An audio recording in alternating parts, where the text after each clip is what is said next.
Hello everyone, welcome back to the channel. Hope you are doing well and fine, and in today's video I'll be showing you how to transfer a website from WordPress to Squarespace. So without wasting any time, let's just jump right on the video and make sure to watch this video till the end and follow the steps as well.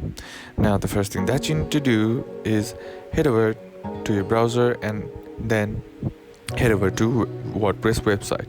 Now once you're inside here, be sure to be logged into your account, and once you log into your account, on the bottom left corner of the screen you'll be finding the tools option. Simply click on it, and once you click on it here, you'll find an option that says export, and then click on that. Now once you click on that, under export content you'll find an option that says export all. Now simply click on that, and once you click on it here, you'll find an option to download the content in the XML file. And now the downloaded content will be sent to your email. All you gotta do is open up your email and then download the XML file.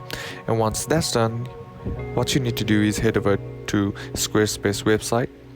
And now once you're inside there, on the bottom left corner of the screen you'll find the gear icon or the settings icon. Simply click on it, and once you click on it here, you'll be finding the options on the website. There, click on the option that says import and export content, and once you do that, all you gotta do is click on import and export content once again.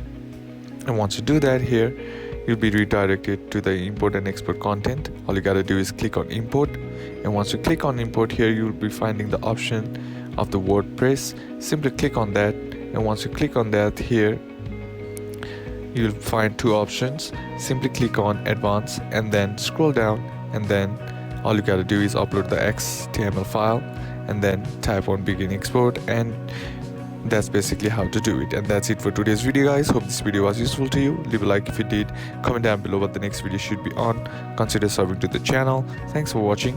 Bye bye.